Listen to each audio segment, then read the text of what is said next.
don't mean a thing if it ain't got that swing.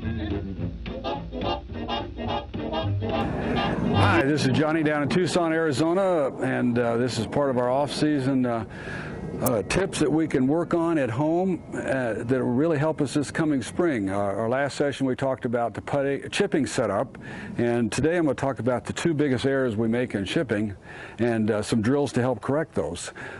First error that we make a lot, that I see time and time over again, is we get too flippy with the wrist, and then that causes us to hit behind it, to top it, to hit it fat, all kinds of errors. The other one I see is that there's just too much weight on the right side and we're trying to lift that ball up in the air.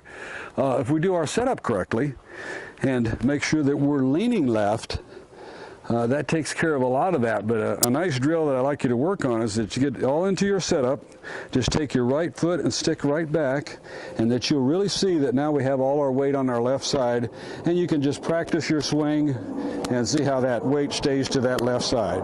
Weight stays to that left side. Again, very important. And thing we want to make sure is to let this body rotate. A lot of times I see people just say, oh, I'm just going to keep my head down, and then I see a lot of this. But by keeping that on the left side and letting it rotate, you can see how squarely they can do it. The other error, the flipping of the wrist, another good real correction is to take another golf club, attach it here, and that you can see if we'd swing properly, that club would never hit us. But if you flip the wrist, that's just going to bang into your side of your ribs, and after a while you get tired of feeling that. So again, it will, something I've just practiced a lot. I can't tell you how many times I've giving golf lessons, I see people, this is just one of the big errors there is, and this is really a great correction. So again, left.